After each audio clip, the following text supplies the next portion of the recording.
All right, babies, it's that time again. Oh, yeah. Glorious Jesus. Hallelujah.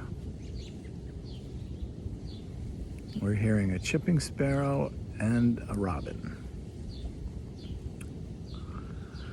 Hallelujah, Jesus.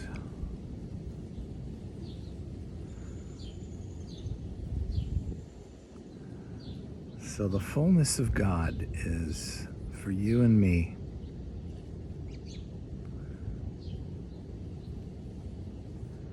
And it's so the world can see that Jesus is Lord.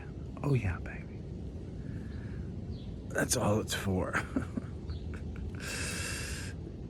And that gets revealed by how we serve each other, how attentive we are to each other, how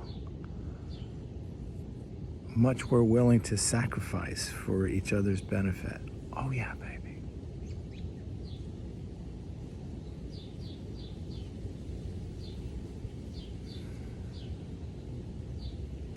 So Jesus is always creative, always working, always helping us establish a foundation that can be continually built upon. And that requires difficult times. So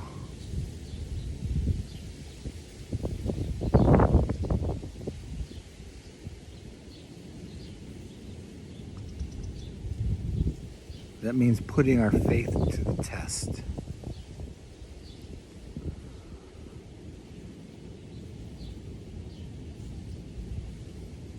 That in the darkest times, the greatest light can be seen.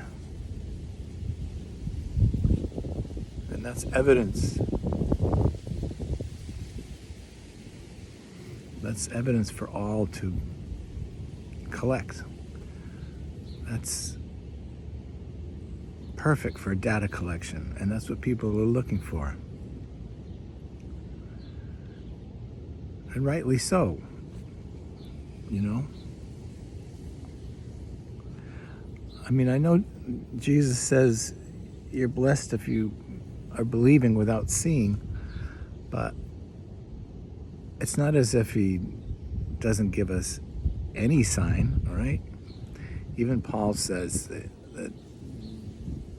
creation itself bears God's fingerprints, so no one is without excuse.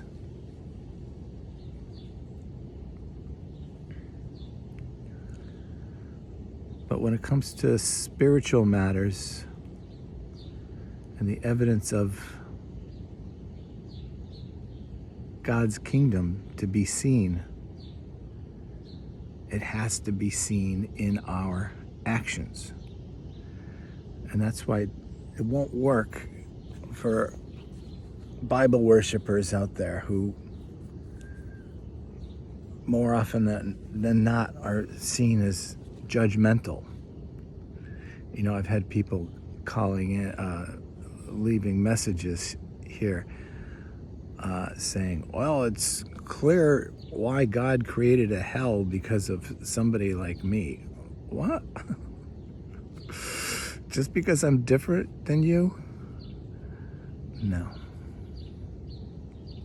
That's not God. That's the God of the parts of the Bible where people had created a God of vengeance.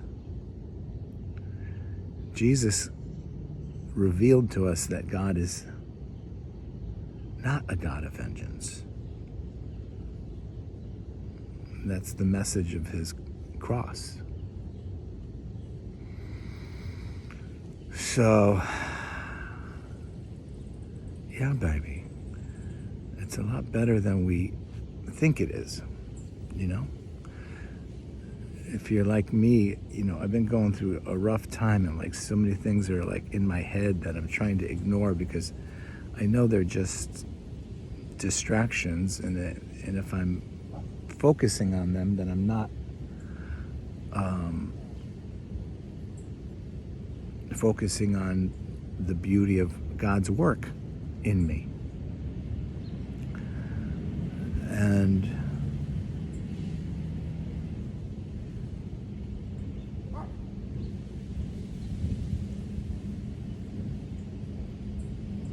God will often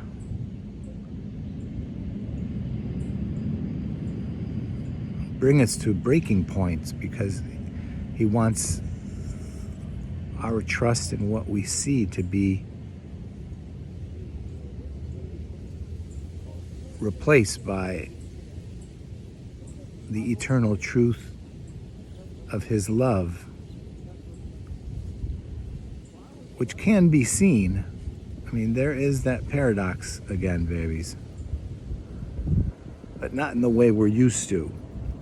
You know, we're more used to, give me proof, like why did you just miraculously appear before me, kind of a thing. When the proof that God is after is the change of our heart, the change of our character. So then our behavior is changed from the inside out. Yeah, baby.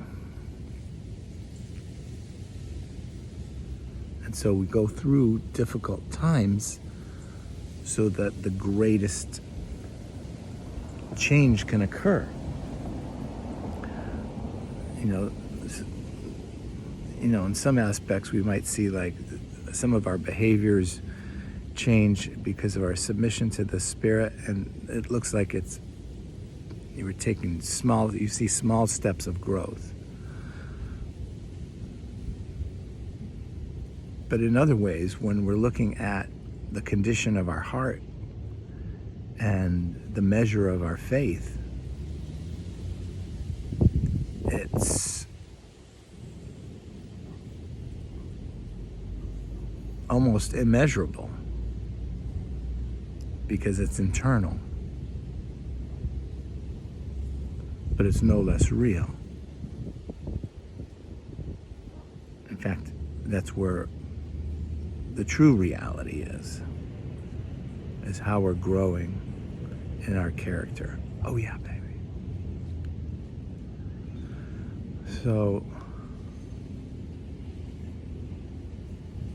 my recommendation to you is keep it simple. Practice Thanksgiving. You could just create sort of a meditation practice where for 5 or 10 minutes every day, or as often as you can think of it throughout the day, just say thank you to God.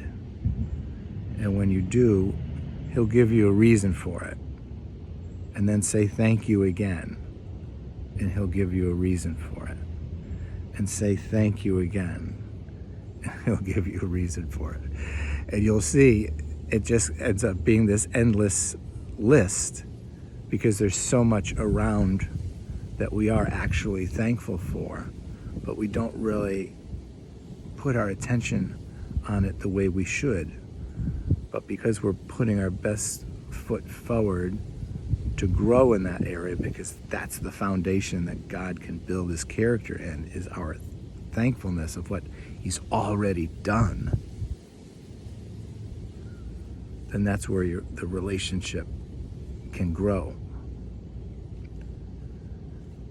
You know, things like just being thankful that you can hear, thankful that you can taste, thankful that you can smell, thankful that you can see, thankful that you can touch, thankful for the colors in the world, thankful that most of your body functions are operating. Whatever it is, there's just so many things. And if you make that a meditation practice, it'll soon become just second nature, that every opportunity you have throughout the day, you use that to be thankful. And when you do, you'll notice a shift in your consciousness of being joyful and glad that God is with you, loving you, and working all things together for your good. Oh yeah, baby.